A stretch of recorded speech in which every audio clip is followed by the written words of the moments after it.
Welcome to Sports Gambling Podcast Network's NFL Draft Preview. This is the Travis Hunter episode, and we're going to talk about his profile both as a corner and as a wide receiver.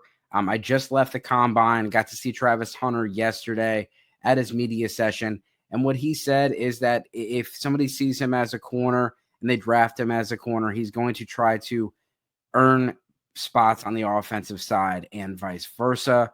We have some, reports that the Browns see him more as a receiver and that the Titans see him more as a corner. And they asked him about doing both. And is this going to be too much? And he said he's been doing this his entire career. This is what he wants to do. And nobody else is like him. And so that's why he wants to do it. Nobody else has been able to be, possibly the top prospect in their class at two different positions. And my question to you is, do you think this is some teams will hold him back for just to save him from himself? I mean, he is going to be a very valuable part of an offense or a defense. And if you have him playing, we'll say 50% of the snaps on offense, that's going to shorten his career and vice versa. If he's a receiver, but he's playing cornerback 50% of the time, you don't want your top receiver having to tackle running backs and get a concussion or get hurt. Some get hurt 2 years in a row. And so that's my concern. And so Daniel Jeremiah originally had him listed as corner. Other places have him as both. Daniel Jeremiah has now switched, and Daniel Jeremiah does have him listed as cornerback / receiver. And like I said yesterday, he described himself absolutely as both. And so for this episode, we're going to do 3 pros, 3 cons, and talk a little bit about his draft projection and where he's being mock draft, and give you three comparisons for Travis Hunter. We look at the strength, length, and athleticism. Champ Bailey is the comp, pretty damn good one. But this guy, you look at his ability to break on the ball and to close when it comes down to making plays. He's done that. 4 interceptions this year. We see that the 11 pass deflections, 36 tackles, and 1 forced fumble.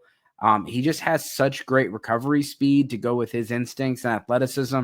He can high point the ball. The ball skills from a receiver really do show up on his tape as far as the corner. And not only his ability to get the interceptions, but just be in the right place at the right time to knock it away from the defender. Or the offensive guy. I apologize. And so, long arms, athleticism, it helps him in jump ball situations on both sides of the ball.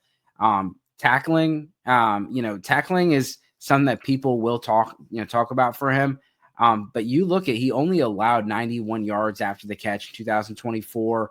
And then on offense, he forced 23 missed tackles on 96 catches. So 25% of the time where he had the ball, he made somebody miss. That's pretty impressive. As far as some weaknesses for him, size, if you're going to play both sides of the ball, you'd expect him to be a little bit bigger. 6'1" is good enough. 185. We'll see what he weighs in at today.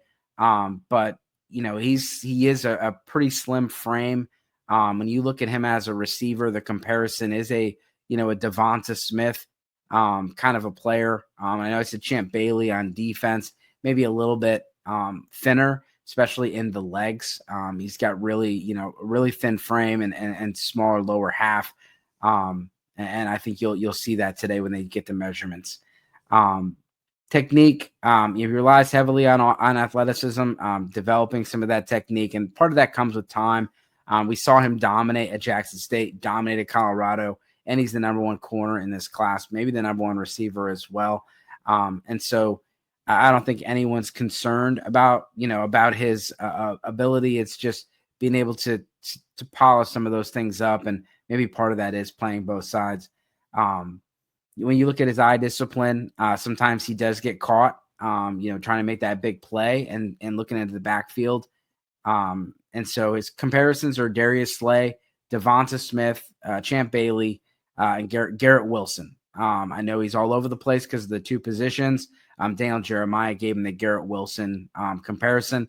And he's another guy who's not going to get out of the top 5. And with this Abdul Carter news, possibly goes a little bit earlier.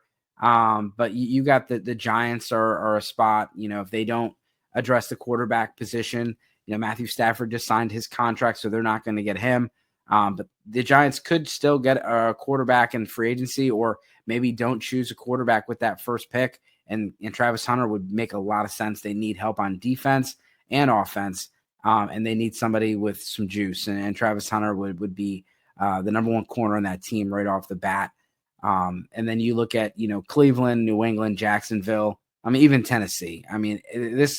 All teams picking in the top 5 could use him. And I don't think he gets out of the top 5. So this is the Travis Hunter episode.